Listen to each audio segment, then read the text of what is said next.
Ladies and gentlemen, please welcome the President and CEO of the Southern Arizona Leadership Council, Ted Maxwell.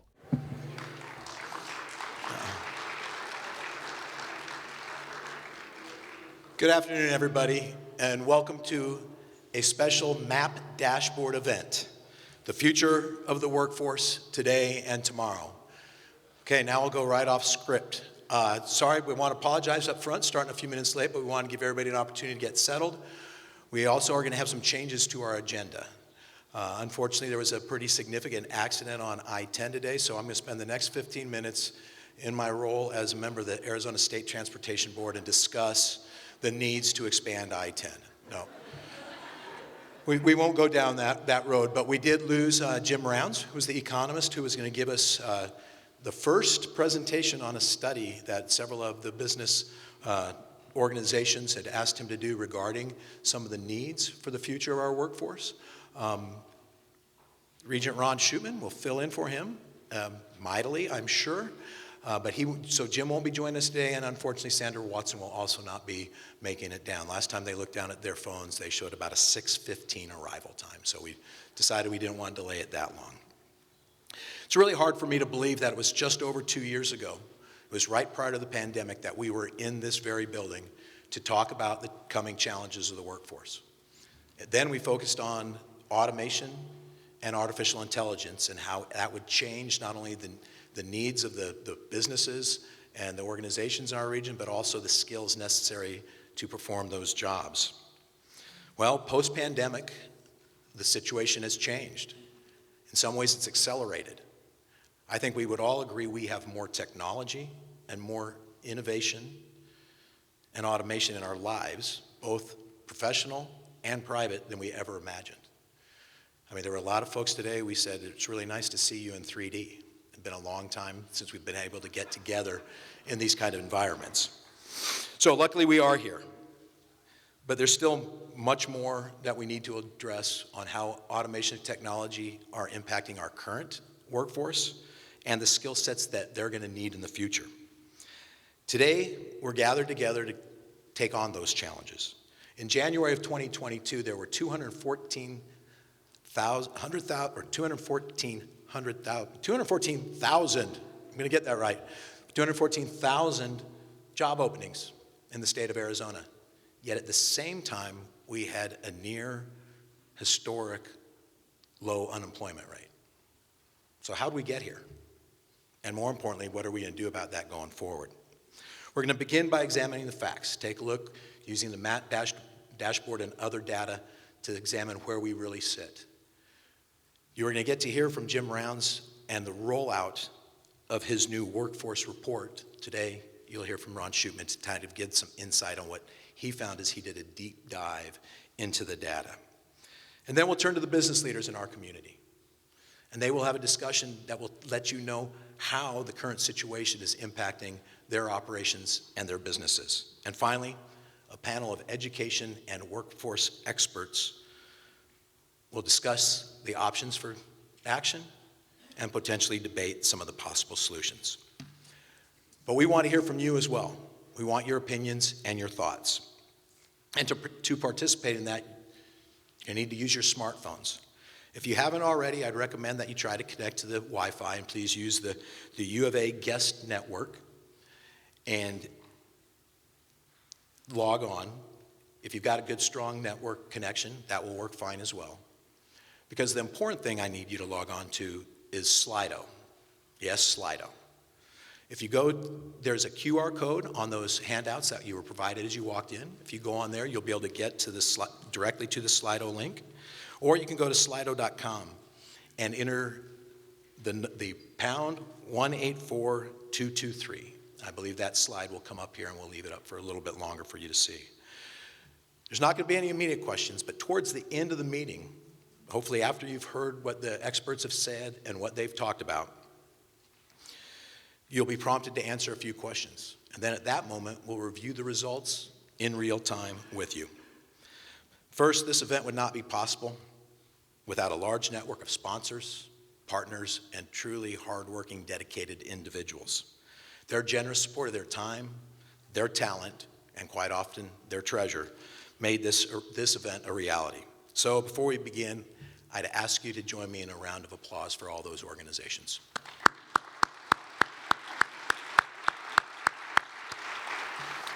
Thank you. Now let's begin.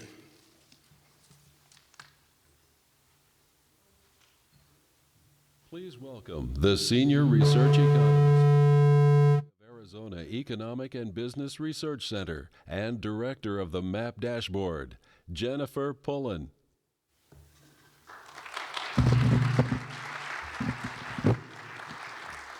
Good afternoon. It's really wonderful to be here with all of you today. It's been over 2 years since we've had an in-person MAP Dashboard event, and I couldn't be more pleased to be with all of you this afternoon. As many of you know, the MAP Dashboard is housed here at the University of Arizona in the Eller College of Management's Economic and Business Research Center. The MAP Dashboard is a joint collaboration between many community partners and sponsors. Without their continued support of our project, events like today and all of the great content you find on the MAP Dashboard would not be possible. I'm really looking forward to hearing from our panelists today to see how the data that we have on the MAP Dashboard lines up with their perspectives and their experiences over the last couple years. So like Ted mentioned, in January, we had 241,000 open jobs in the state of Arizona. That was a significant increase over what we saw in the early months of the pandemic. Actually, it was about 80,000 more jobs than we saw in February of 2020. That represents about 7.5% of Arizona's total non-farm employment. And nationally in January, for every 10 open jobs, there were only 6 unemployed residents. So we know that labor markets are dynamic. We have a lot of individuals that enter and leave the labor market every single month. But what we saw early on in the pandemic is that the quit rate skyrocketed. So we had 104,000 people in January quit their jobs in Arizona. So the quit rate is not including those that are retired or those that are let go from their job or laid off by their employer. So we've had a really high quit rate. We've also seen a really strong hiring performance, both nationally and statewide. So the hiring rate in Arizona has basically returned to its pre-pandemic level, while nationally the hiring rate is actually far exceeded what we were seeing prior to the pandemic. So we think that kind of in summary, we've seen a lot of labor market churn. This is normal. We normally see a lot of people leaving the labor market, entering the labor market. But what's happening right now is kind of extraordinary, right? It's a really increased rate of hires and quits that we see going on. So in Tucson, we are able to track the monthly data for total non-farm employment. And we saw that data plummet during the early 2020s, right at the beginning of the pandemic. If you guys could advance the slides a few, that would be wonderful. One more, please. One more. So here you see that in early 2020 that the total non-farm jobs in Tucson plummeted, right? So this was due to the pandemic. And then once we saw the stay-at-home order lifted, we saw that increased rather sharply. And then it kind of leveled out, and it's now become a gradual recovery. And so in Tucson in February of this year, we had not yet reached our pre-pandemic employment level. We were still about 7,700 jobs short of that. We like to think about this as a replacement rate or a recovery rate. So in Tucson, we know that between February of 2020 and April of 2020, that we lost 45,500 jobs in Tucson. As of February of this year, we have added back 38,000 of those. So as the next slide will show you, that results in a replacement rate or a recovery rate of 86.6%. This is well below our peer metropolitan areas that we track on the MAP dashboard. It's also lower than the national rate. Nationally, we had replaced about 90,000 of those jobs lost during the early pandemic. And it's well below Phoenix. Phoenix has replaced all of their jobs lost, plus added an additional 15.5%. So this is really varied, kind of what we've seen, the job recovery in Tucson's really varied And we see industries like professional and business services and leisure and hospitality still below their pre-pandemic peaks. But we see other industries like transportation, trade transportation, and utilities well above their pre-pandemic peaks. And in fact, that industry is about 7,500 jobs above their pre-pandemic peak. That's really being driven by warehousing and retail trade. We have a great article that we recently published on the MAP dashboard that highlights this kind of detailed information, and I encourage you to visit the website and look for that after today's event. So while we have not seen jobs increase yet back to that pre-pandemic level, we have seen our unemployment rate reach that pre-pandemic level. And as Ted mentioned, it's actually lower than what we were seeing prior to the pandemic. Our seasonally adjusted unemployment rate in Tucson for the month of March was 2.9%. This is a 23-year low. We see similarly low levels for the state of Arizona and the nation. This is suggesting to us that we have very tight labor markets.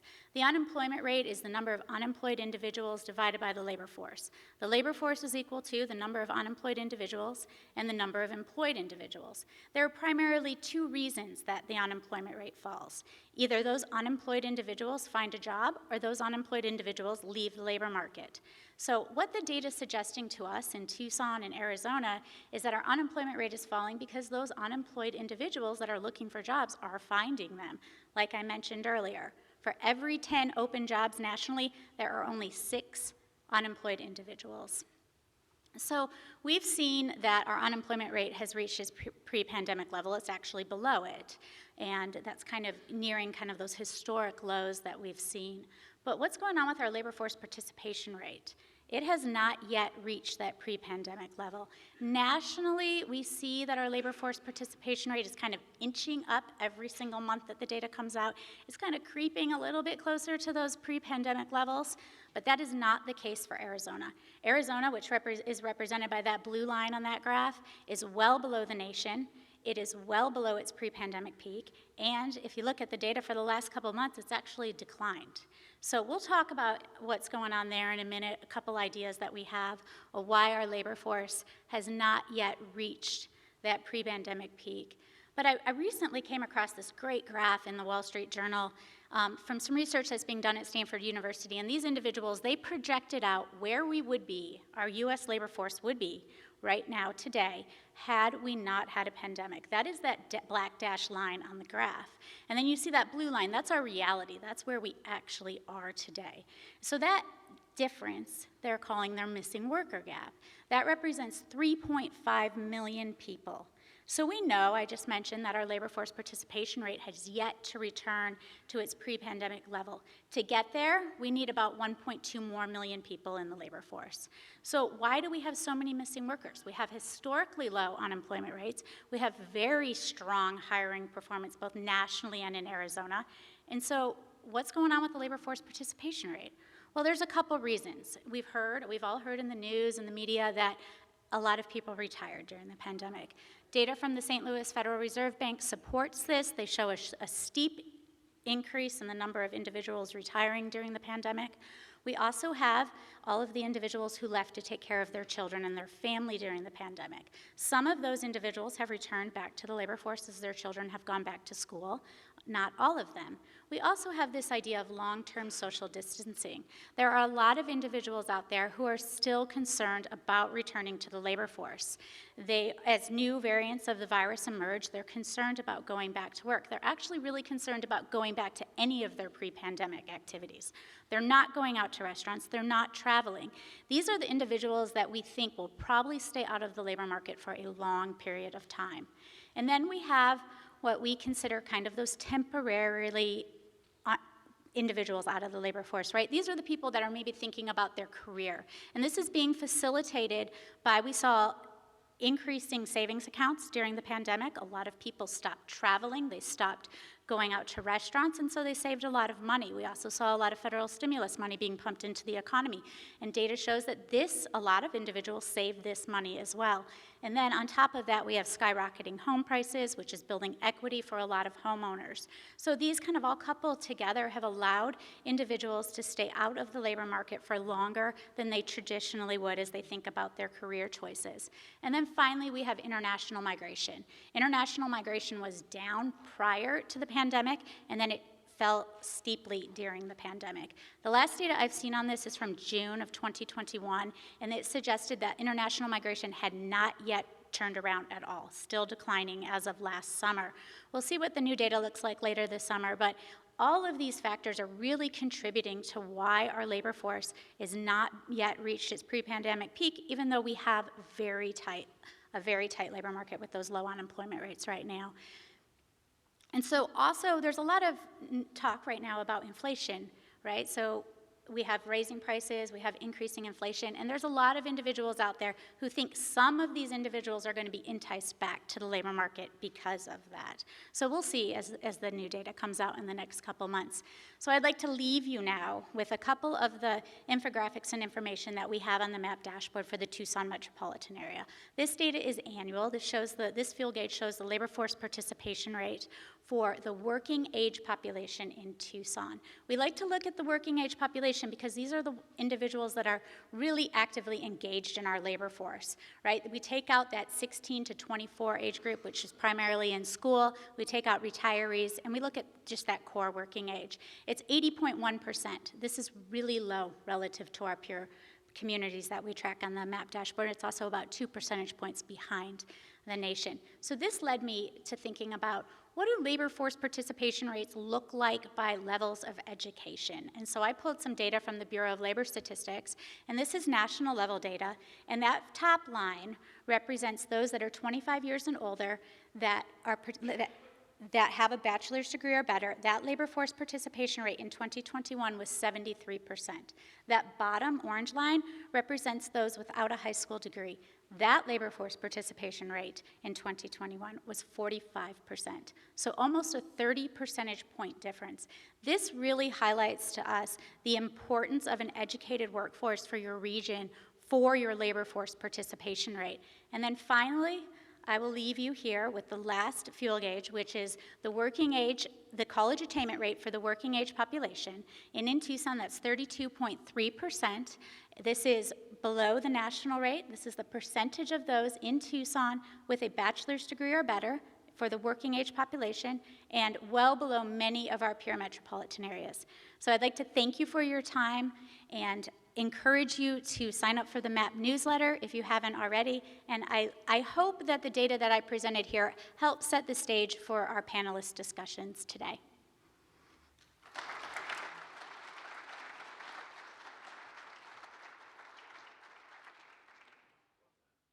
To moderate the Workforce and Education Panel from the Arizona Board of Regents, please welcome Regent Ron Schupman.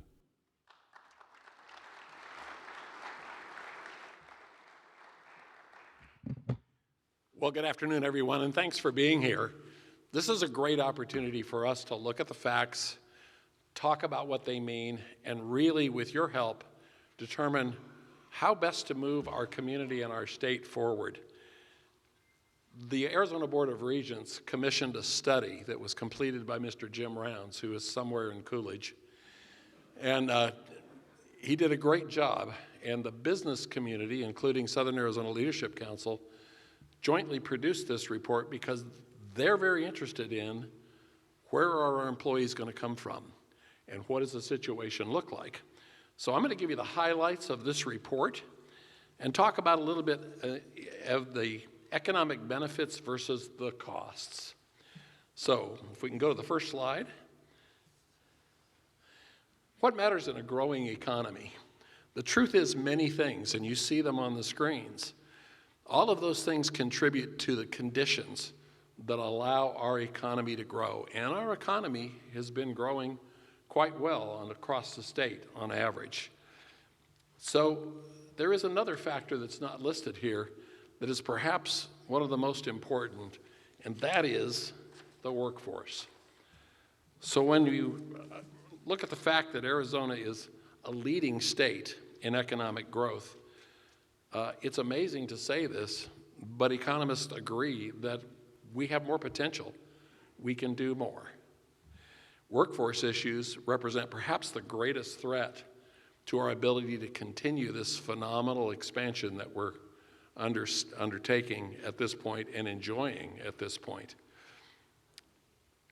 So the strengths that our workforce have are clearly evident. The weaknesses is something we're going to talk about next, because one of the things that's so important is that these good jobs that are being attracted to and expanded by the companies here are filled by Arizonans, not people from out of state, not people that come with the company. We want all of you to have these jobs. So we need to talk about educational attainment. Next slide, please. Okay. This is a stunning slide to me. As a regent, we've been tracking this information for some time now.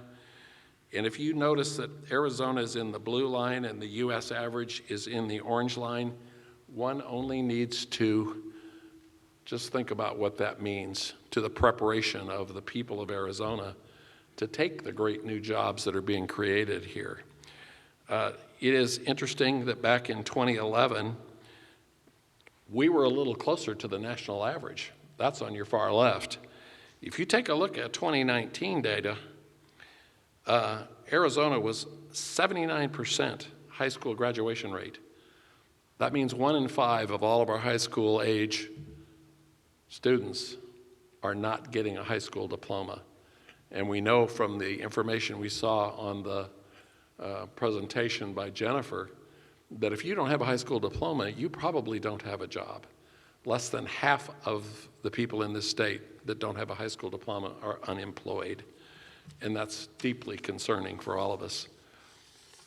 Let's take a look at the educational attainment rate, college enrollment rate. This is the rate at which the high school students from Arizona actually go into higher education and complete a 4-year degree. Now, this is a 4-year degree, and we're not dismissing community college and certificates. We'll talk about all of those things, but this is pretty important. Just the enrollment rate, in 2019, we were at 52% compared to 66% for the nation. In 2020, we fell to 46%. Less than half of the students that come out of our high schools don't even attempt to go further. Next slide, please. So this is an interesting slide because if you look at the economic metrics of Arizona, everything's moving up. But there are 3 or 4 metrics represented on this slide that's in the report that caught my attention. And that is, these are quality metrics, the things that will underpin and sustain an economy. If you look at the gray line at the top, that represents average wages. Well, our average wages are going down. If you look at the next line down, the dark blue line, that represents per capita personal income. Look where that is versus the dashed line on the US average. We are losing steam, and families in Arizona are losing buying power and the ability to have a great life for themselves and their families. And maybe the one that also is not directly attributed to the person, but we all know what gross domestic product is. You always hear about the GDP of the nation. Well, there's a gross state domestic product, which is measured against factors for Arizona. And we're behind the nation by a large amount. What this means is in order to sustain and grow the economy that we're building, those factors need to turn and start going up. And we're going to talk about what it's going to take to get that done. Next, please. Bachelor degree shortage. Under current economic conditions, we will be 26,300 degrees short per year to fill the projected jobs between today and 2030. Last year, companies in Arizona imported, hired, and moved into Arizona 19,000 people with 4-year degrees or higher to fill jobs that they couldn't fill with the people in Arizona who are either unwilling, but likely just not qualified to fill. And that's an issue that we can address. Next slide, please. So, many people look at this and say, boy, those are stunning graphs. That's a real problem.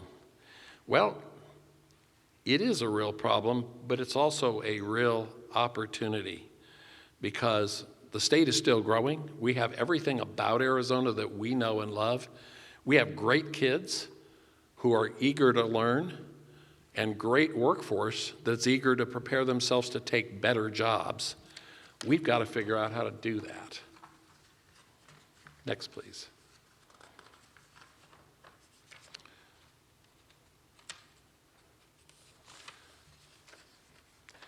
So take a look at these. It's interesting numbers that Jim put in his slides here. If we just simply reach the U.S. average for educational attainment, it would benefit the state by $5 billion in additional revenues every year. That's just taking us from where we are to the national average. We can do that. We just have to figure out how. And also, just getting the bachelor degrees all taken alone, that alone will add $8 billion to the economy. Next, please.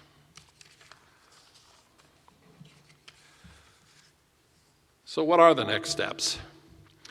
There are huge fiscal benefits for improving educational attainment in Arizona. It's clear, the numbers show it, and I think we all know it.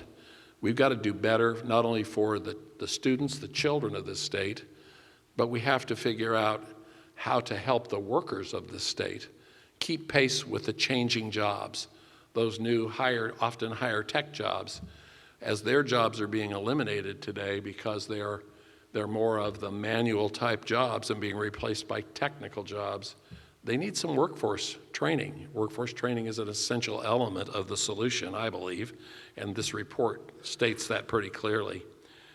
So we have a lot of extra tax revenue right now in the state, and if we shifted some of that to invest in education and workforce training, this report says that it will keep Arizona's rapid growth and expanding economy in place, and more important to me, it will help the people of Arizona share in the growth and the benefits and the quality of life that high-paying jobs bring to our state.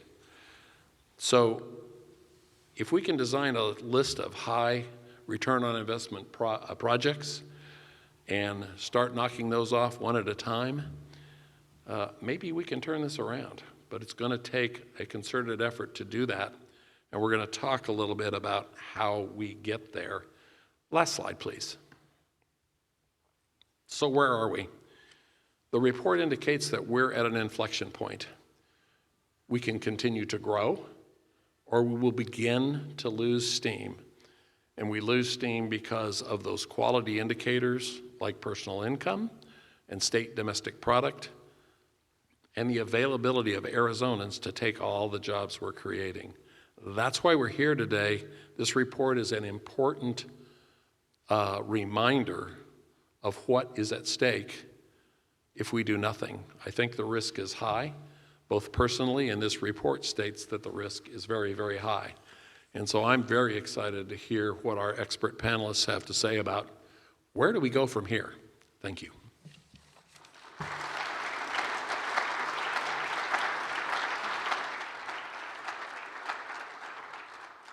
To moderate the Business Leaders Panel, please welcome the Vice President and COO of the Southern Arizona Leadership Council, Shelley Watson.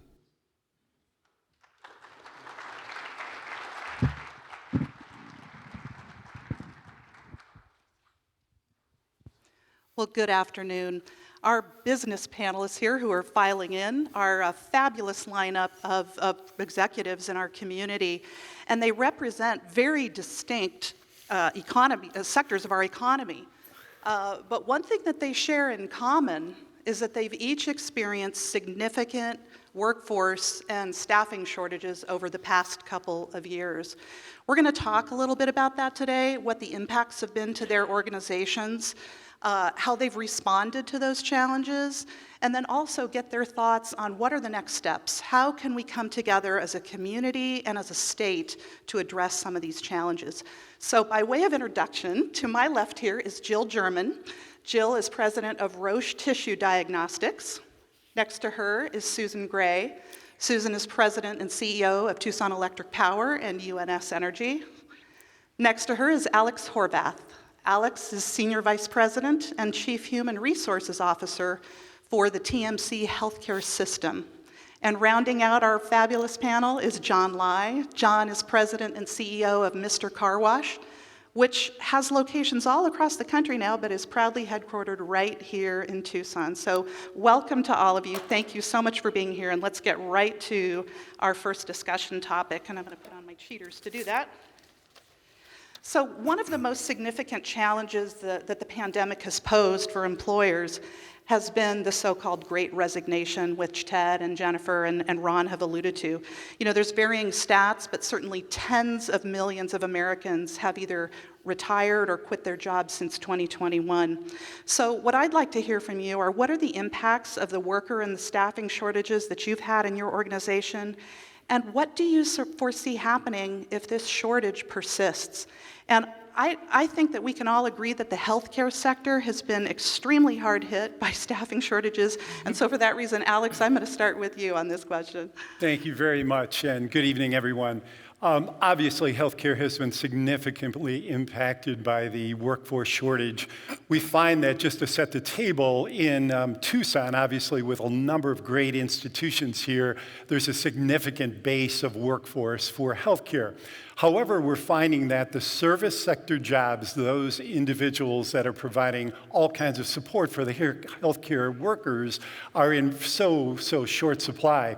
Most of the institutions here have about 80% clinical workers, so clinical individuals make up about 80%. And for the first time, we had found ourselves in town and in this area with such significant shortages that we had numerous individuals that are contingent labor that were brought in, travelers, we call them, from out of state to supplant and to support the existing workforce. And for us, there's about 5,000 employees in town for Tucson Medical Center, TMC Health, and 80% are clinical, so we had about 200 travelers in. And one of the difficulties we had to manage were travelers coming in at maybe, at the height of this, about $200 an hour, and individuals who are nurses providing care at about $60. So that was an interesting dynamic, right, that was going on. Subsequent to that, we have found a little more equilibrium, but we still see the mounting and the number of individual positions open are significant.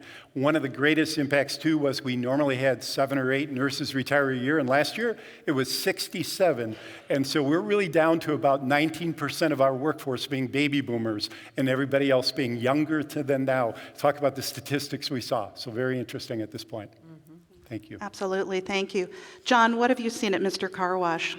Yeah, so as a consumer services company, we rely on people, and people are the fuel that drives the engine. It's the competitive advantage and the strength of our organization.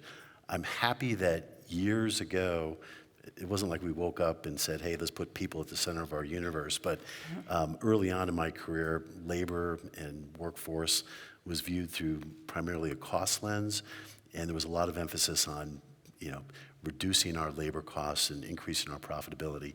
And what was missed in that equation, in that conversation, was productivity, engagement levels, and happiness. And so midway through our journey, we said, hey, with respect to, as a stakeholder-driven company, let's make sure that we're taking care of our people who take care of our customers. And so we started many years ago, starting with wages and benefits and career path progression and training, and creating an environment and a culture where they knew that they were valued and cared for. And so as a result, in this current environment, and I can share, we all have our war stories at the height of the pandemic, but we had to shutter over 300 stores for over 45 days and furlough 4,500 employees. And it was, and we all have our stories, but it was a dark hour for Mr. Car Wash. Shutting down a business temporarily, suspending operations, is actually not that difficult. It's painful. It's not hard.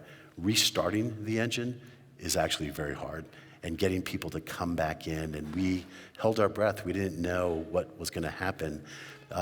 Happy to say that when we reopened the doors and had to welcome people back in, we were able to staff at 100%, and we didn't have any interruptions in our business. And I think a lot of that has to do with the fact that we took care of them from the very get-go and treated them well. And one of our, in consumer retail services, benchmarks that we use, so Costco is always kind of put as the gold standard for employee engagement. And as a Costco customer, I'll often ask their team members, why is Costco such a great place to work? And in almost every conversation I have with the Costco team members, they'll say, $17 an hour, right? First and foremost, you gotta pay them well. And then they treat us well. And it's such a simple formula that I think a lot of companies lose sight of over time. But for us, we were able to weather this storm beautifully. And wages have gone up, and I can get into some micro details if you want. Our wages have increased just in the last year 8%. But when you look at inflation, which is north of 10%, housing north of 30%, it's not like our team members are making any more money. If anything, it's in one hand and out the other. So it's absolutely necessary. But as we continue to raise wages, because we think it's a good thing to pay people more, but we can also increase profitability simultaneously because their engagement levels are higher, their productivity level is higher. And I'll just get one final plug in here for Mr. Car Wash, because I see you're about ready to give me the hook. But when people say, hey, you guys are really good from a customer service standpoint, how do you do it? How do you get 7,500 team members in 21 states and 90 cities to walk with a sense of purpose and to have a skip in their step, smile on their face, and a wave? I tell them it's not because we crack the whip and put up smile posters and say effective immediately. It's because we've taken care of them and we treat them well. And as a result, that translates in these comments where people say, hey, your people are amazing. So that's my plug. Thank you, Shameless John. plug. Well done, well done. Jill, what have you seen at Roche? Yeah, thanks for the question. We're in a little bit different place because we're a tissue diagnostic company, so we're building cancer diagnostics. And aside from about 2 months in that April-May of 2020 timeframe when elective surgeries were shut down, our business has actually grown because, of course, cancer didn't stop. And during that time, we continued to expand jobs in really all areas, manufacturing, development, finance, really across the board. We continued to have needs. We didn't actually, I was just telling Bobby earlier, we didn't actually ever shut down. Much like healthcare, you just have to find ways to safely continue delivering, and we did that. What happened, we did not see the great resignation that I think other sectors did. And what we did see, though, is that jobs became different. Right? You didn't have to be in Tucson or at the site to do your job. We had all of us who are baby boomers learned that there are different ways to work than actually being at a site. And that has its pluses and its minuses. The pluses are, hey, it allowed us to really get a lot of great work done and do it in different places. It also allowed other companies to essentially take my employees because they could do their work from Tucson for perhaps a California company. So I hope we're collecting those taxes. Because, the cost of living in Tucson is significantly less. We always calculate about 18 to 25% less than living in California. And if I can get a California-like salary and live in Tucson, that's not a bad gig. And so we've had to deal with that, and just like you, we've seen that actually increase our wages in some areas. And we've done that to essentially keep up. The other thing that we have done just because there really are many jobs for few workers. We've had to change the way we work. You know, we might have put candidates through 10 interviews in seriatim over a period of 3 or 4 days. Well, guess what? Candidates aren't going to put up with that anymore. So, bam, we better change how we interview and get those offers out there fast and love those candidates and get them in. And that's been a change, I think, for us. The other thing that we've done is it's actually given some internal employees a chance for stretch opportunities that we might not have given them before. And now it's actually kind of cool. You put some people in these roles and they're really flourishing, and then that's allowed us to actually convert contract employees to full-time employees. And it's kind of a win-win, I think, all the way around. So I think on balance for us, you know, we have gotten through this in a very positive manner, but there's still a shortage of workers, and we are dealing with it every single day. One more thing I'll add and then pass it along. I know you told us to go on, but what you They're don't CEOs. realize... You got to let CEOs be CEOs. Yeah. Right? All these open jobs create a backlog in the whole system, so even doing things like background checks take significantly longer today than they ever did. So we're taking risk-based decisions and, you know, moving forward, and I think that's forced all of us to just act very differently than we had to in the past. So, sorry. Outstanding. Susan, what have you seen at TEP? What have you experienced and what's changed? So I'm a little jealous to hear that you haven't experienced the Great Resignation, because we're certainly seeing that. We have kind of divided workforce. We have about half of our employees work in the office, and you know, like Jill talked about, these employees can do their job from anywhere, and so they're looking for higher paying jobs in different markets where they can work full time from home, have all this flexibility. And so some of our office folks, I think, are looking for other opportunities outside of Tucson, where our field employees who work in the field or in the plant, they've been on site the whole time, right? So it's not about necessarily that type of flexibility, but maybe more about, can I start my job from home? Can I take the company truck home and just go straight to the job site in the morning? You know, the construction industry is booming right now. No surprise there. And we're in the middle of our biggest capital plan ever as we're trying to transition to green energy. So while we have more work than we've ever had, we're starting to lose employees that can go do construction in California or other places and make higher wages. And so I think it's about creating that stickiness. So part of it is, you know, we have a great benefits package. We one of the few companies that still has a pension plan. And so trying to help employees understand what they actually are earning and can compare it to competitors, but also it's about, I think, you know, TEP, we talk about that we're a family. So creating those relationships at work, a place where you feel valued, respected, and heard, where you can be your best self at work every day, and you really enjoy the work you're doing. Lastly, I'll just say that for us, because we have more open positions than we've had in the past, and the time to fill a position has about doubled. We're just trying to be really mindful about prioritizing our work. So in a small work group, if a few people leave, all of a sudden the people that are left behind feel the weight of that extra work. And so just making sure that we're staying in conversation and prioritizing what has to get done versus what can wait until we get those positions filled. Well said. The next question I had for you was around the value proposition that you are instilling for your employees, probably even doubling down on that more than ever. You've all sort of touched on that, being the great advocates for your organizations that you are. So, but is there anything that any of you would like to add about the specific and special things that you're doing in this shortage time to make sure that current and future employees are taken care of? John, go ahead. Yeah, so I think there's a natural tendency in an arms race to ratchet up and add more stuff to your shopping cart, and more benefits, raising wages, et cetera, et cetera. But there's also some things that companies can do that are lower cost but have perhaps a higher impact. And in our view, so a purpose and a mission that a company is on, and having everyone feel connected to that higher mission is a very powerful, powerful force. And if you can sync up and align everybody towards this common goal and get them fired up about it, it's really, really powerful.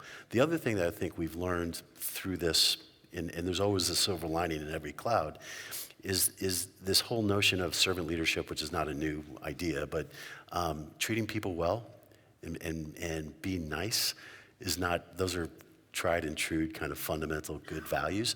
But I think in this balance of power, and if I can use that word, that suggests that back in the day, the employer had it was more heavily weighted on the employer side, and now all of a sudden we're being forced with a super low unemployment rate to say, hey, we need to treat people well. We need to make sure that from a training standpoint, particularly middle management, which is I think the most difficult position in any organization and the one that gets probably the least training because people get promoted up and they're handed an assignment to take over a team. But have they been taught some of those basic principles around making sure that you're taking care of others before you take care of yourself and having those kinds of conversations? So for us, it's be nice, right? Treat people well, pay them well, and then create a culture where they know that they're critical to the equation. Anybody else? Alex, go ahead. Or Very quickly, for Tucson Medical Center and TMC Health, when the pandemic hit, there was an opportunity for some time that was inherent and built in because there was less surgeries going on, less elective procedures and so forth. So we saw a bit of a lull. But we were able to keep all of our employees, and most of them busy in one way, but we gave us additional opportunity for training and development. And one real focus for us was the inclusion, diversity, equity, and access opportunities. And when we did this, it gave us a chance to incorporate our medical staff leadership, our leadership from the organization, together with a grassroots, very interested employee group, and then launch from there. So from a value proposition standpoint, it really broadened our perspective to be able to take better advantage of individuals that were already here with us and individuals that would want to be a part of an organization like that. So it opened our eyes to that because of the time that was available. And I know all of our partners here have done that as well and are working on that. But that was a different level for us than we had seen before. Mm-hmm. I would just say +1 to that, and to your point earlier about the age span of people in your workforce, early in career to later in career, really offering that breadth of menu, if you will. It might not be putting more money into benefits, but it's putting the efforts into the benefits that give people choice. I think people had a values change during the pandemic. And, you have to meet that value change, I think, with every individual. And so giving more choice that's applicable to the individual is really important. I'll just add a couple of things. I think that, you talked about employees feeling like the company cares about them, how important that is. And, it's been a really stressful couple of years with the pandemic and a war, and just people are really feeling that stress. And so we've really increased the conversation about mental health and making sure that we're not only making resources available, but making it okay to talk about it, right? So that people, you spend so much time with your coworkers, that's really a great resource to just kind of talk through some of the issues that you're feeling. And then kind of unrelated to that, we're working towards closing our coal facilities, our coal plants. And so a lot of our workers are feeling like, well, what's next? And just to make sure that they know that we value them and we care about them as a person and their career, we're meeting with every single employee at those plants and putting together development plans so that they can find another job within the company or even re-career outside of our industry, but just making sure that they don't feel that pressure that, hey, I'm going to lose my job and I have no plan, right? That's a distraction that we can overcome. Shelley, I think every good company has a talent acquisition group. I think they should have a talent retention group too. And with respect to the leaky bucket and the folks that are leaving and this great resignation, which I don't know if I subscribe to it, but I'm not saying it's not a force. Looking inside the why people are leaving and trying to understand what are those driving forces. And as the classic HR study always shows, it's typically not compensation. It's because my boss was a jerk, or I didn't feel like I had a friend network within that, or I didn't see career path progression. But what I find fascinating in this current environment, and I don't have the answer to this, is when I'm having conversations with 30-somethings, and I don't want to date myself how old I am, but with these youngsters that are telling me, I'm burnt out, I'm stressed out, I'm spread too thin, I need to take a a religious sabbatical and go find myself in some spiritual journey. And I'm sitting there going, I've got 20 years on you, kid, and you're the one telling me you want to go on a journey? But this is this world. Dr. Robbins, I'm looking at this NC2A transfer portal, and I think that there's some parallels, and it's fascinating. This is and I'm not a subject matter expert, but this whole notion of, hey, if I'm not happy, I don't need to put up with this anymore. I'm going to go find some. And sometimes, and I think for this next generation of worker, this grass is greener syndrome, they don't know until they find out that, hey, there's probably a jerk at that other company too. And sometimes sticking it out and fighting through it there's a lot of growth that can happen from that. But right now, everyone is fluid, and people are saying, I don't need to put up with this anymore. I'm going to move. Yeah, and when will that settle, right? When will that end? That's the question.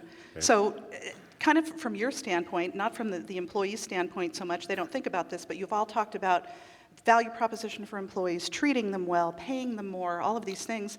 That's led to wageflation, right? We've got this really crazy situation right now, a steep, unexpected rise in wages based on unique market forces. And that's meant that you're paying this more money for the same job. How do you cope with that as an organization? How do you offset that wageflation? Jill?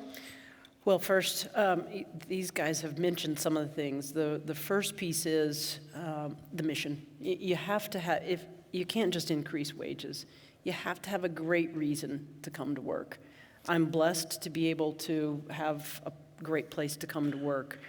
I think secondly, then you have to really create the environment that is welcoming and inclusive and brings out the best of every single person every day. So we've really brought, even in these remote times, our business resource groups are still functioning. Our outdoor clubs have still functioned, the cycling, the hiking. What brings a community together is when I'm right here with you, I feel accountable to delivering. If I'm just on a screen, it's easier to walk away.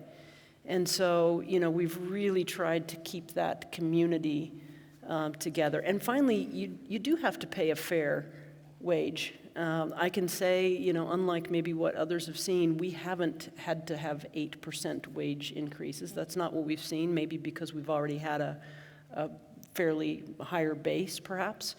But it is a reality that you must pay a fair and competitive wage. Turns out, yeah. I know, surprising, right? But those to me are the key ingredients of what are we going to do here. And then we'll probably in another question talk about what do we have to do as a community, right, to address some of the bigger issues of getting people in.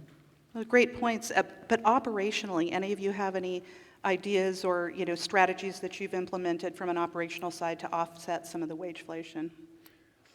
We have seen, obviously with the advent of technology, like everyone, but the opportunity to have a number of our caregivers really exercising technological focus. And what I mean by that is nurses now wear the badge that allows us to know and them to know, did they wash their hands when they entered the room? The alarm goes for them. Did they not? How long they've been in the room? Were they able to round in a room with a patient on an ongoing basis? Has it been 45 minutes or 15? They track it. Their leader can track it. They have that opportunity. Looking for equipment, everything is tagged. They know where it is, GPS now. I mean, just all of those components have helped because when we didn't have every one of our jobs filled, the opportunity then to leverage that is important.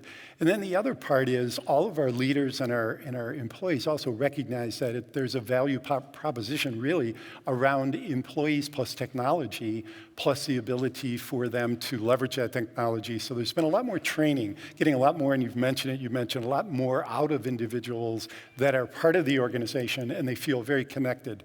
So interesting. I would just add that companies that are myopically focused on wages as a force that could potentially impact profitability, what they're missing again is productivity. And so if you can elevate the level of engagement, which leads to higher customer service, higher quality, higher output, and you're processing more widgets, it's really a beautiful thing if you can pay people more and you can actually make more money simultaneously. And so we're kind of an outlier. We're going in the opposite direction. While people are cutting staff and running lean operations, we're saying, hey, let's staff up. Let's pay not just the median, but top of market for high performers. And this is a little bit old school, but in the kind of ABC, if we believe, and I'm sure there's people out there that would cringe when I say this, but there's kind of a bell curve of the A rock stars, there's the B kind of median, and then there's the dead wood on the C side. Paying the A's and the B's top of market, you get what you pay for, right? And it's returned in spades. And so for us, we're all about, but to your point, we're also leveraging technology and automation and mechanization. When people see self-service kiosks, they'll say, oh, you're doing that to eliminate jobs. Well, if you've been to our stores, our self-service kiosks are manned. And so we have a customer service attendant that's there greeting you. It's not for you to wait there as you're waiting to wave and say, hey, I'm here, can somebody help me? So we're staffing up, we're paying up, and it's working for us. Thank you. Susan? Yeah, we have a lot of craft positions, and these are positions where you go through an apprenticeship that could take 4 to 5 years of training to really even have the ability to do the job. And so I think, part of it is this wage inflation that we need to stay competitive. We negotiate our wages with our union, and they would start at a 15% wage increase for this year, which, that's not realistic for us as a company. But I think what we can offer is for, our entry-level positions pay very well, and they're very competitive, and we can actually offer the training that they can grow and become a journeyman and learn a new craft. And so I think that's, we need to look at the whole picture, and I think it's more than just wages that employees are looking at, and part of it is, kind of that lifestyle. How can this job fit my lifestyle best? So kind of offering some flexibility in when they show up to work, where they work from, and how much autonomy they have in their position. Excellent. Well, you've heard the MAP dashboard data. You've heard Regent Schutman brilliantly fill in for Jim Rounds and give that report, the ABOR commissioned report. So I'm curious, what changes are needed from your perspective? What are your thoughts on addressing workforce issues, and who's involved in making those happen? What do we need? I was inspired, well, not inspired, I was actually shocked at some of the statistics that were shared. And it's something that I think we can all agree on, that investing at a higher level from an education standpoint in our society is something that we talk about it, but all we do is talk about it, right? And so there's a revenue issue. We have to pay teachers more. We have to invest in our school systems, pre-K and then K through 12, and we're not doing that. The high school numbers, Ron, were shocking to me, and as a precursor to the college goal, right? But right now, we're what, kind of hovering in that bottom quartile? 48, 49. It's shameful, right? And so we need to, can I even go there? We need to raise revenue, which means taxes, and no one wants to touch that. We have to pay for this. Yeah. I will say I actually wasn't surprised. And Ron, I am an import to Arizona, so all imports aren't bad. And I'm a big supporter, and one of the questions in my mind in coming here was the education stats. My son was 10 or 11 when we were going to move here, and it worried me. And, huge supporter of the public school system. And, when I look at the employee base that we have, what is so critical to employees, staying even, is that their children can have a wonderful education, both at the undergraduate level and then at the college level. So I think I couldn't agree more, actually. Anybody who's listening higher up in my company is going to kill me, but I do think we have to be willing to really put our money behind education in this state. It's just shameful. Can I add one final thing? Thank you. If you look at Germany and Japan specifically, renowned for their quality craftsmanship, but they have this beautiful apprenticeship program inside both societies. And so, with all due respect, college is not for everybody. Yeah. But if we have a shortage of trades, electricians, plumbers, carpenters, and right now, what is the solution, right? We need to create a better path to get more people into these very noble, very important vocations that right now we're not doing. And I think it needs to be more comprehensive. Well, excellent points, both of you, and you two can have a chance to finish too, but couldn't agree more. And this is a time in our state's life where we have revenue to make some changes too. So it would be outstanding if we could do that and make an investment. What's with the skinny budget thing? Can you explain that? It didn't happen. I thought we have a surplus, and so we should. We do. $5 billion. Susan. I think it's about raising awareness that you don't have to have a 4-year degree to have a great high-earning career. And, I see representatives from JTED and Pima Community College, and I think it's about, number one, getting the word out to kids that there is another way, and then preparing them.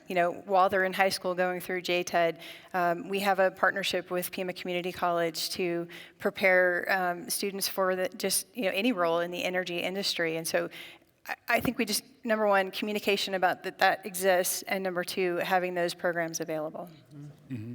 Yeah. Alex. I obviously concur. Just would like to add that the partnerships with the local, institutions here, community colleges, our university, JTED and so forth are phenomenal. I've been in a lot of markets. I've been here for 7 years, but I've been in a lot of markets in healthcare, and this is among the best, if not the best. And the interesting thing is that what is instilled into individuals that come into our organization and the others is that there is no upper ceiling, that there is an opportunity, and those opportunities, continue to grow. It does take the dollars. It does take the commitment. One thing we're seeing in our organization, though, is individuals, and maybe it's our younger people, but looking for a shorter time frame and able to achieve their educational goals and being able to wrap their arms around that great paying job. So the internships, obviously, any of the other programs that are available are part of that. But even for 4-year institutions, it seems like more people are working, more people on flexibility, and we're partnering with our institutions to be able to get there. So it's just a phenomenal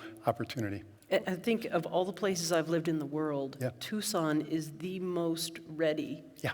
to be able to really do this together. Because I look out at, my colleagues here, Yeah. and there are very few places where industry, government, and education can really just call each other up and say, hey, how are we going to get this done? Yeah. And I think it's just a wonderful opportunity. That can't happen in the Bay or New York City. Well, thank you so much for tying that up with a bow. That's a perfect ending to our program. I want to thank all of you for being here. Thank you for being the people that you are and the leaders in your organizations that you are. Please help me thank our panelists this afternoon.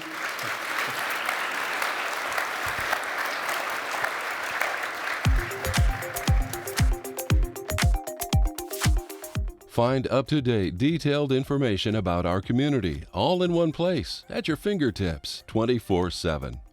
The MAP Dashboard is a robust website developed in 2014 and maintained by the Economic and Business Research Center in the Eller College of Management at the University of Arizona, which knows a thing or two about data. The Community Foundation for Southern Arizona, Pima Association of Governments, Southern Arizona Leadership Council, and Sun Corridor Incorporated joined the effort to make the map possible. The University of Arizona is very proud to host our exceptional MAP Dashboard. It grew from a true community partnership into a great resource for everyone seeking trusted information. I encourage everyone to explore this critical tool for measuring progress and making our region better with every fact-based decision. MAP stands for Making Action Possible, and that's exactly what it does. Reliable, regularly updated information tells us a lot about our community, and it shows where we're succeeding and where we need to improve. The MAP Dashboard uses bold, interactive graphics of data across 6 categories and 36 important indicators. This allows you to compare our performance to other Western metro areas and the U.S. as a whole, while drilling down into the detailed data. In fact, the MAP Dashboard has won numerous national awards for excellence. MAP staff produces feature articles highlighting key trends, a variety of community events, webinars, and makes research grants to UA faculty and students for their work in this area. Has it made action possible? You bet. Data from the MAP fueled a statewide push to raise teacher wages, help the city and county put funds toward fixing our roads and improving housing options, grew our economy by attracting new businesses, and supported important work for nonprofits, which help so many in our community. Not only is the MAP dashboard's data continually updated, but the website was recently rebuilt and expanded as well. Sponsors continue to join and support the important work of the MAP to keep this vital information available. Visit the MAP dashboard and find out why it's had more than 626,000 page views. Just since 2019, users have grown by 69%. See how the MAP can make a difference for you. To moderate the Workforce and Education Panel from the Arizona Board of Regents, please welcome Regent Ron Schupman.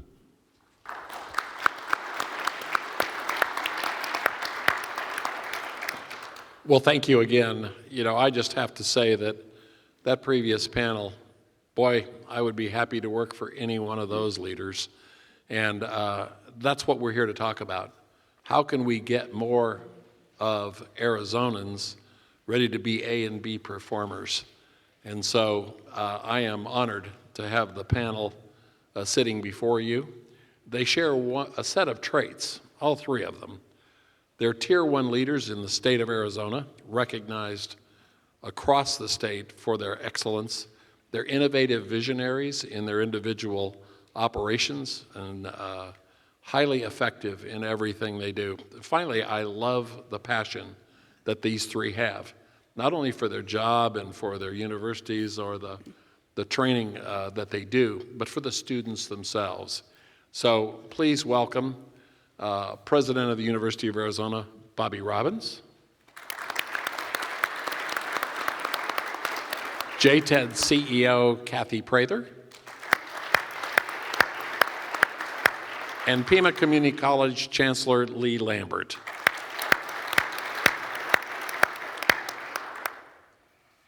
While the companies that we heard from in the last panel talk about all their great retention programs, it's those that are not prepared to step into those jobs that we want to talk about now. The statistics are pretty clear. Many of them aren't ready. Many of them want to be. They're all capable, they're all bright, but we're not quite getting there. We set a goal with Governor Ducey several years ago called Achieve 60 AZ.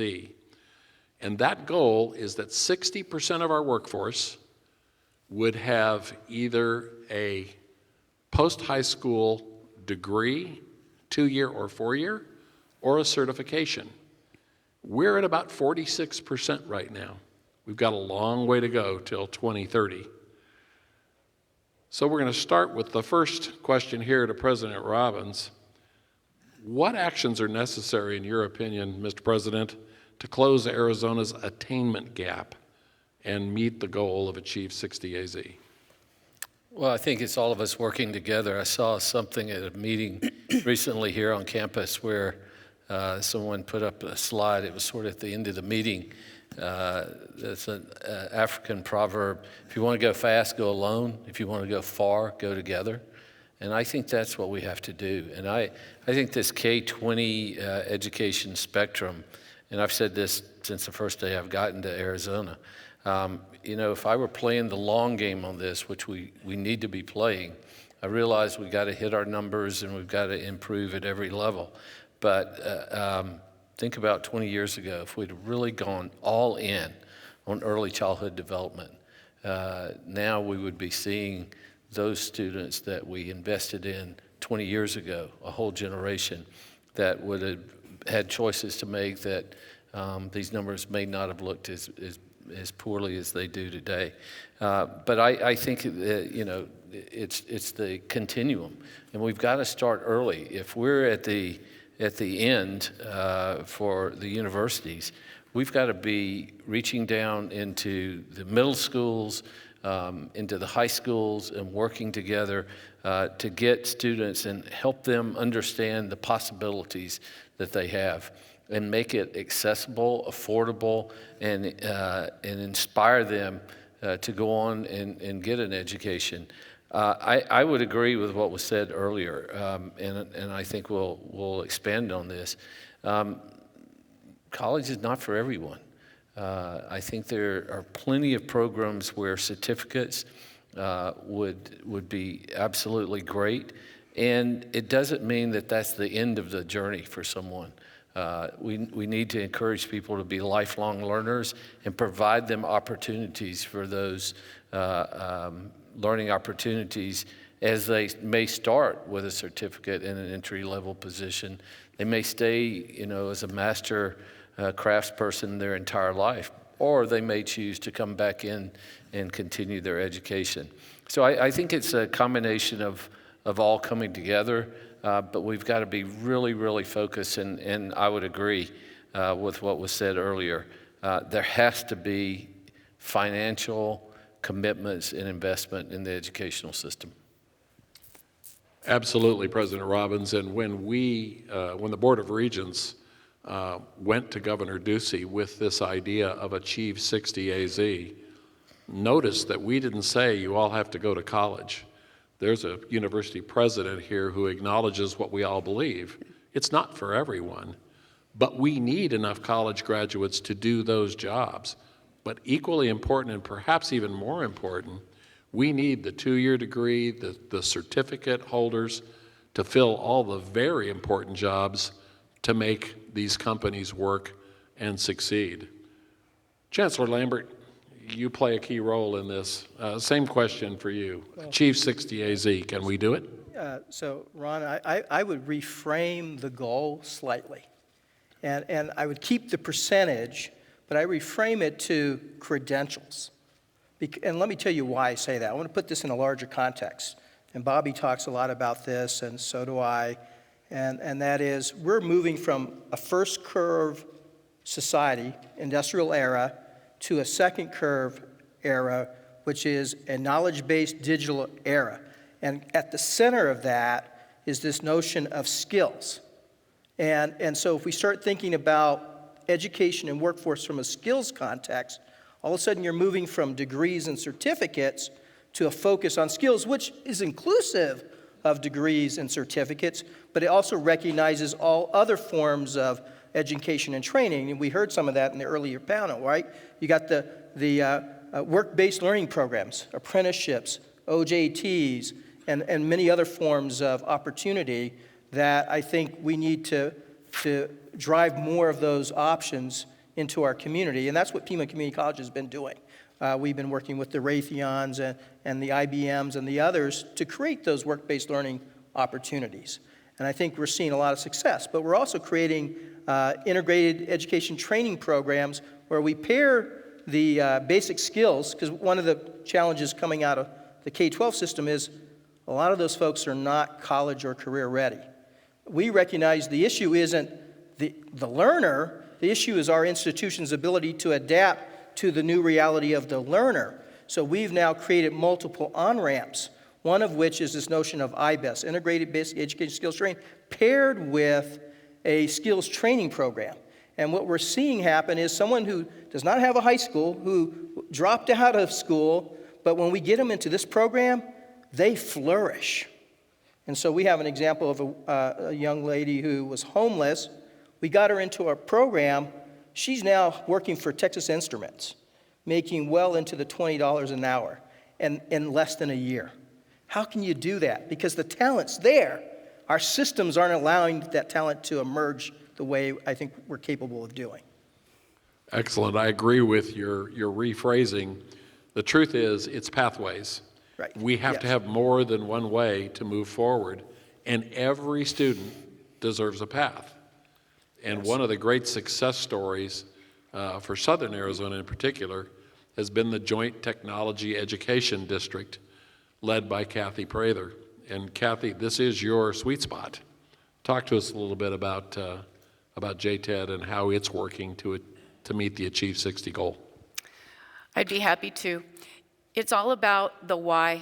We have to engage and inspire our young people, our children, younger and younger, to have hands-on exploration experiences and to understand those things they like to do. School is tough for them, for many of them. Getting through the academics is a challenge. We have to show them why they need to do well academically to meet their goals. We have to do a much better job of engaging and inspiring through hands-on career exploration experiences into the elementary school and then beyond. So Pima JTED, we focus on high school, but what we do is we teach academics. We don't deliver academic credits, but we teach applied academics. That's that sweet spot. So students learn through relevancy. They see in context why they have to understand those mathematical formulas in Ohm's law, to understand the electronics, to be able to control the robots in their robotics and automation course.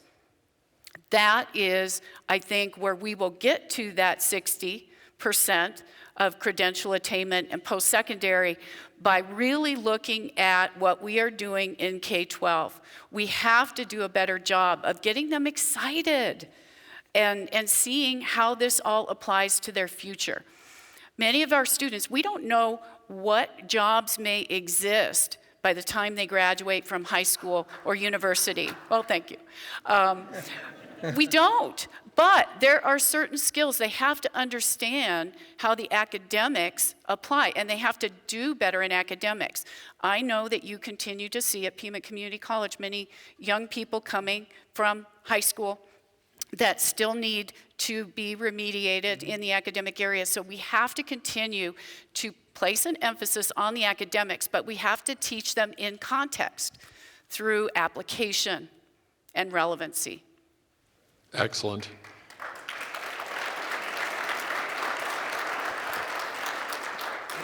When we joined together with other business organizations and academic organizations to push through the JTED program through the legislature, we all felt like the young people that would go into these programs would be those that are really not headed toward college or a university degree. What we found has shocked us, actually, because the students enrolled in JTED, in particular one example, the JTED up north called EVIT, the East Valley Institute of Technology, has a nursing certification program, the CNA, the Certified Nursing Assistant Program, which has some basically lab work in the hospitals. When those young people got into the hospital and watched what was going on, it occurred to many of them, hey, I can do what that nurse is doing.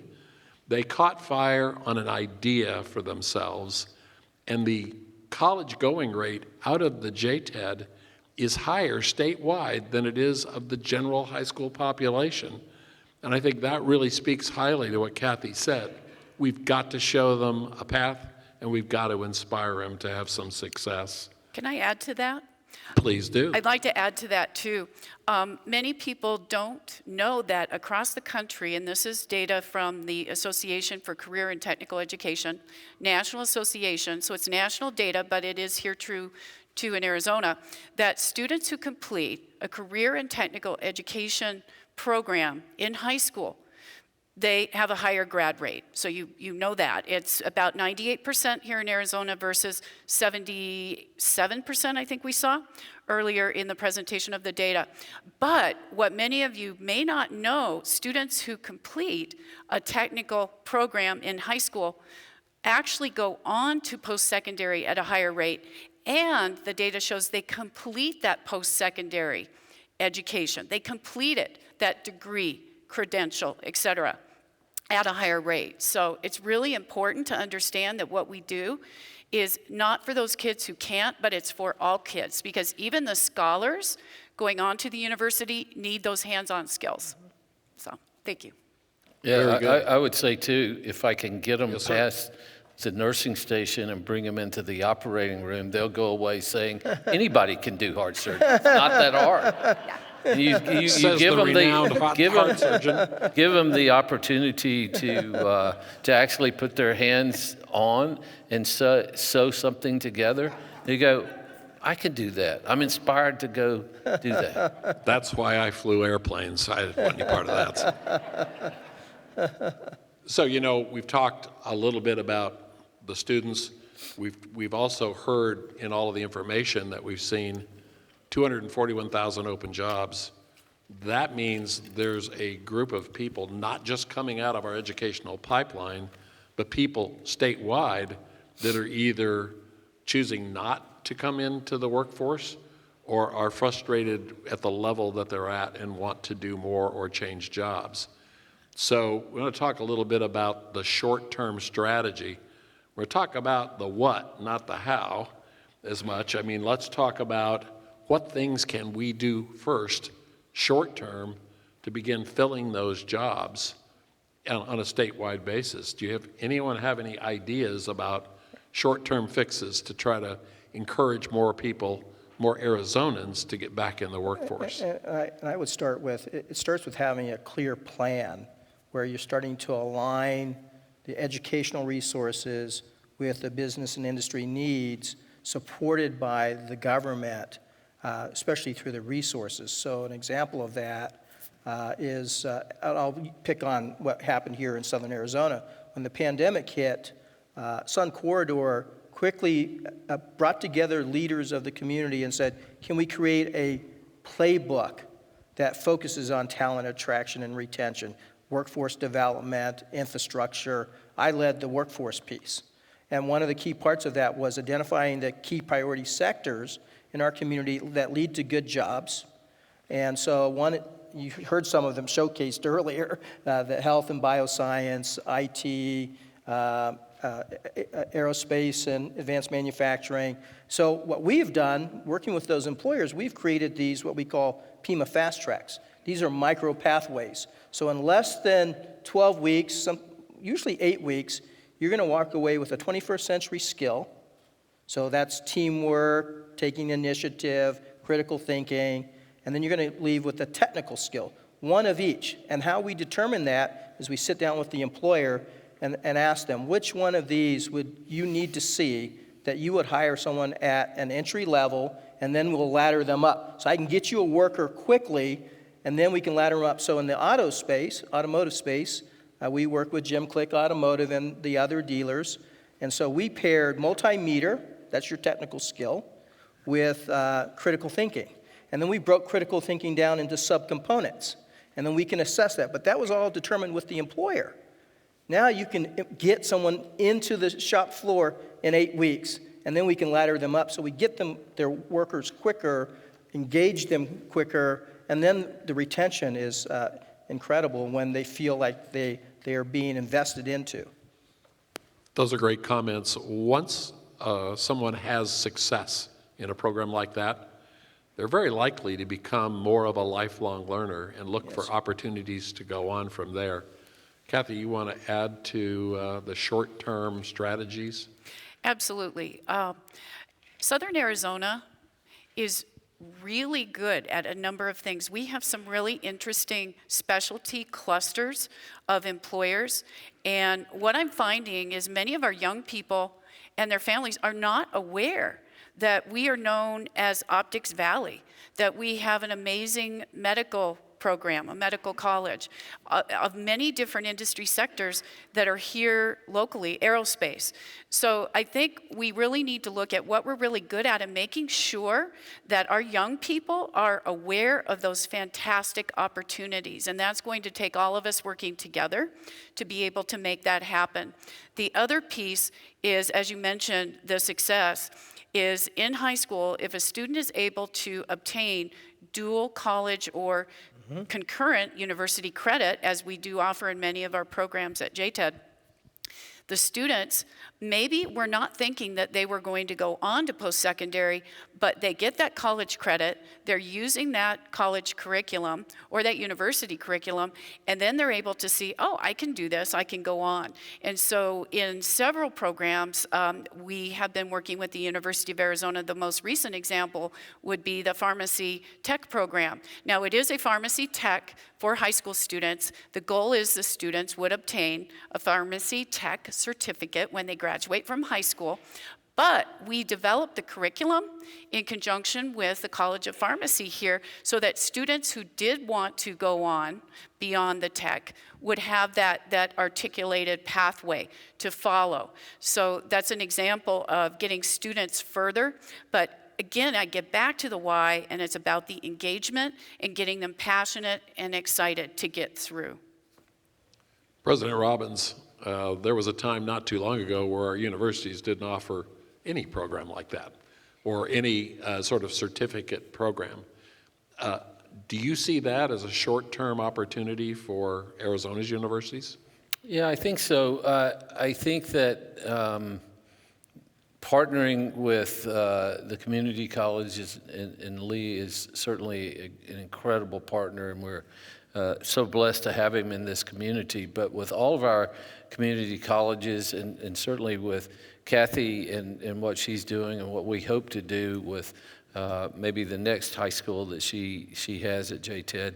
But yeah, when I got here, nobody really put a lot of value in the rankings, because I talked about rankings a lot at the first. And well, you may not think it's important here, but I can tell you the people who are thinking about coming here are looking at rankings. So we better pay attention to that.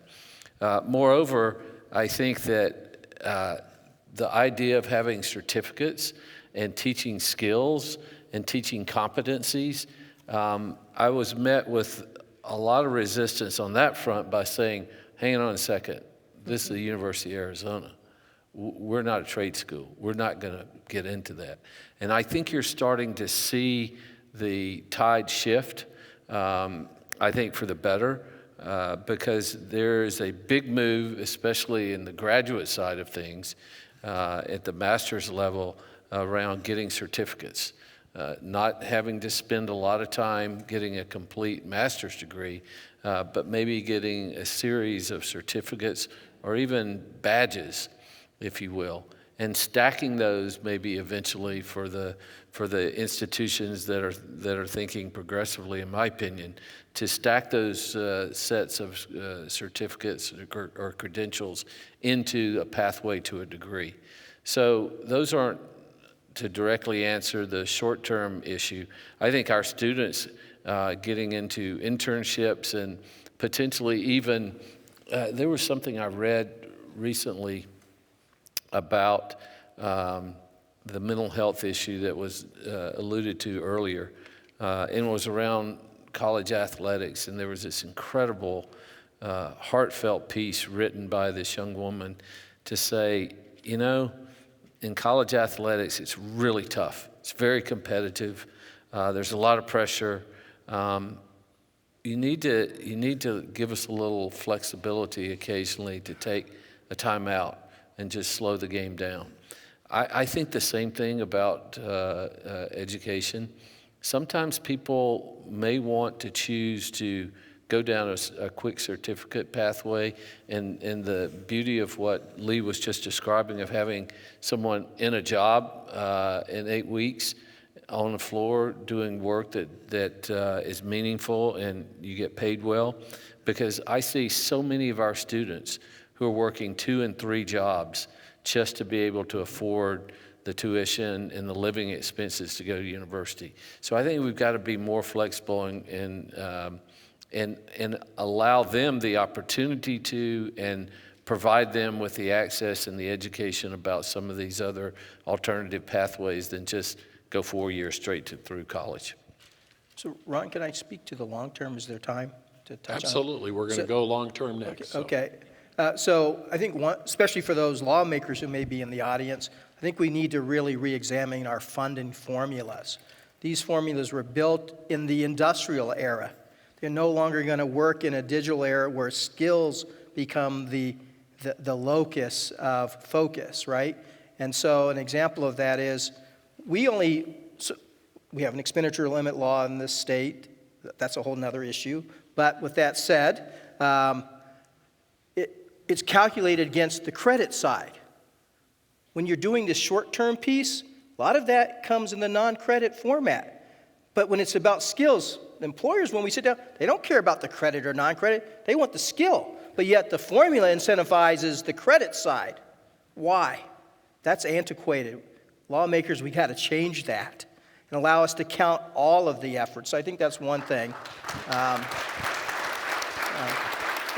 And we're not doing underwater basket weaving anymore. So I think that's what comes up. People's minds are, you're doing underwater basket weaving. No, we're not. We're training folks to go work for Jim Click, and beyond. And so I think that's important. But I think the other thing is another facet, we need to just fund education. This state during the Great Recession cut higher education the most of any state in the nation by over 50%. We have not recovered from that. Think of all the years that have passed since the Great Recession, and we have not recovered in Pima and Maricopa, still have not been placed back into receiving state aid dollars. So it's clear that all three of these folks would be able to do more and do it quicker with funding. Investment in workforce training programs are critical. Now, if Sandra Watson wasn't still stuck in Coolidge, she would tell you that the governor's introducing a number of new workforce programs, so it's being recognized. Yes. Long term, we're going to do a better job of making the pipeline from pre-K all the way through post-secondary work better. And we are beginning to understand that we can't be segmented because that pipeline leaks and we lose way too many kids. So it's going to take investment to do that, but there's a willingness here, and that's, you can take away that as a positive. Final lightning round question, and President Robbins, you said this very well in your opening comment. What is it going to take statewide to bring the focus to really encourage the investment and set up the plan, as Lee suggested, that will take us to 2030 where we can fill the great jobs that we're projected to be here? Yeah, that's obviously a very tough one, so that's not going to be a lightning answer. But I would say, we're at the, I keep saying this is, Arizona is the future state. Having spent time in California and Texas, I think this is the absolute right place, the right time, with the entrepreneurial, innovative spirit, with just the right business climate. But as John and others were saying on the last panel, we've got to re-examine the idea of how we potentially could use tax dollars to invest back into education. Now, if you look at Florida, the flagship there, the University of Florida, the legislature invests in the University of Florida. And if you look at in Texas, the legislature invests in higher education for many different systems. And some of the biggest and best community college systems are in Texas and Florida.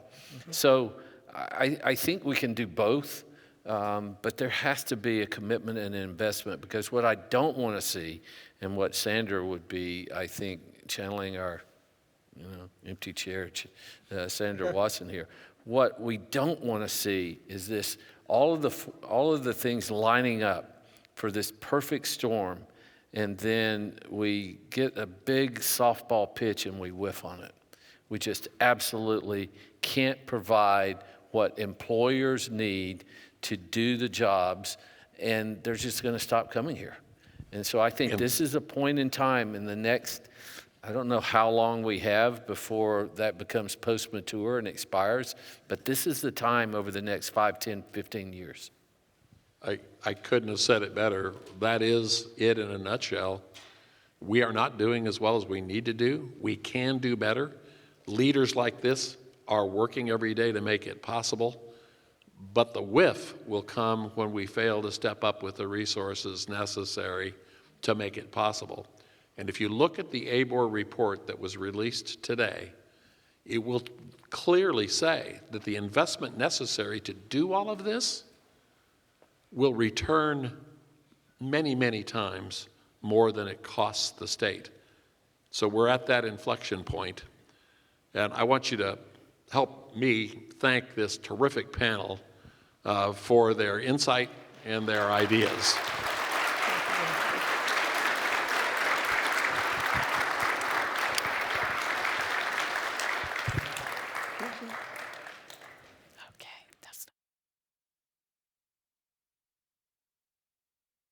Please welcome the president and publisher of the Arizona Daily Star, John DiOrlando.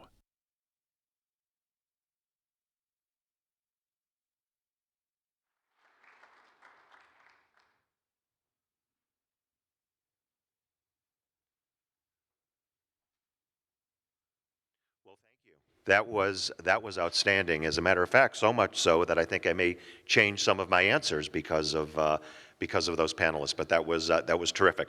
So why don't I give everyone just a minute? If you haven't downloaded Slido, go ahead and do that. You can scan the QR code on the flyer, and that'll get you there in just a minute. So I'll give you just 1 minute to do that. And this is the technology portion of the program. That's why Ron asked me to do this. So you're in very capable hands, I can assure you. It only took me 20 minutes yesterday to get the TV in the office hooked up. So you'll be fine. We'll get through it. So.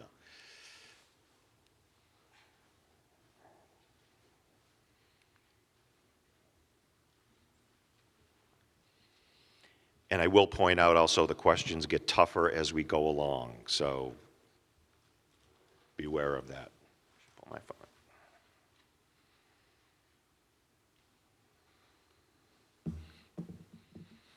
All right, great. My phone's hooked up. I think we're ready to go here. So the first question that we have is, has the workforce shortage impacted your daily life? Yes or no? And we should be able to see the results, I believe, in real time. They should be popping up there.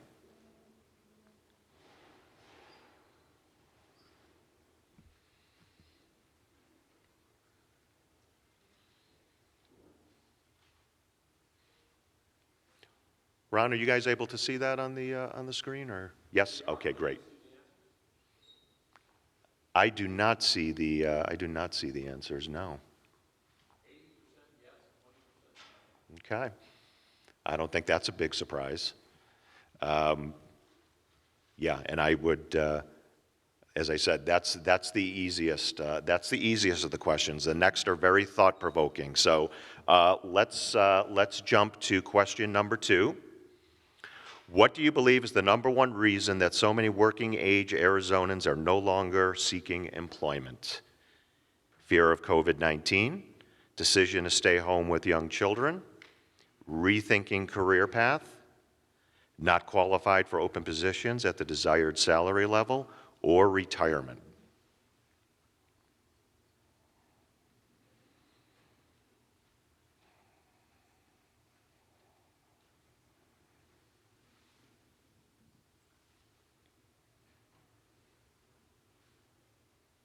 And Ron, you're going to have to help me out with these ones as well.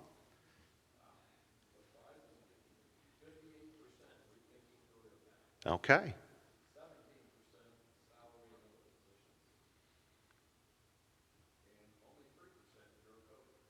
Interesting. And I think I went with rethinking career path myself, and I think that's a very common answer when you ask employees and you ask others about where they're at in terms of their career. Number 3, and as I said this for the 3rd time, but the questions get tougher. I wouldn't want Ron as my professor in school because the questions get harder as the exam goes on. So here we go. How concerned are you that there is a gap between the education level of many Arizonans and the skills needed for present and future high-quality jobs? Not concerned. Arizona's economy is resilient. somewhat concerned Arizona is competing against other states for talent, or very concerned Arizona's employers require a highly trained workforce.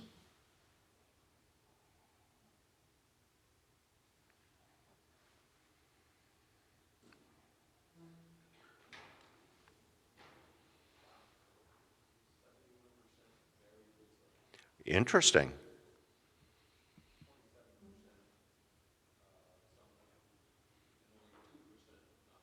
Wow, very, very interesting. And I think certainly the industry and the field that we're talking about parlays into those answers. But that's very enlightening. Now I'm able to see it. Now I'm able to see it up there.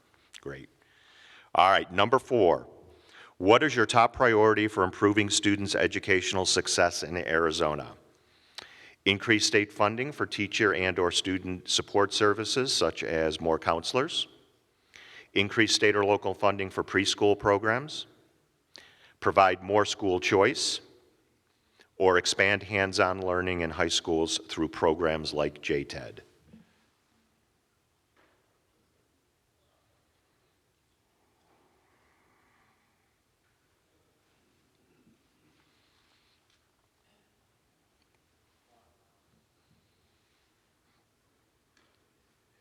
And Ron, I can see it, but I can't read it from this far away. I'm sorry.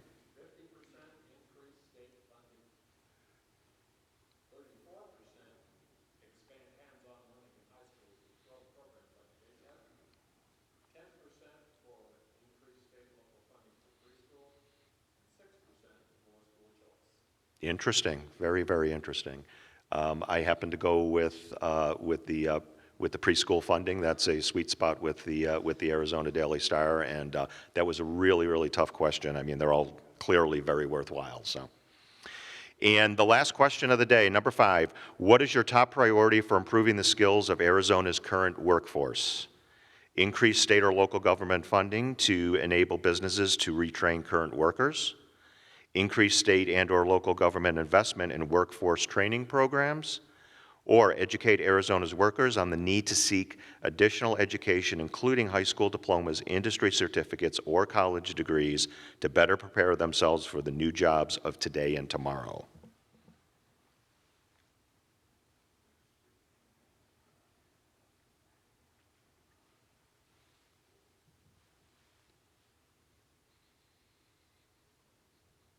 This one looks like a tight race.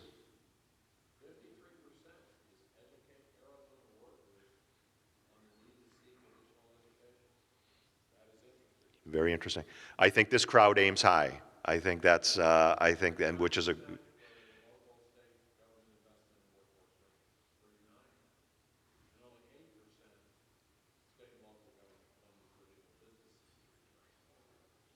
interesting, interesting. Well, thank you. That was very, very insightful. Thank you.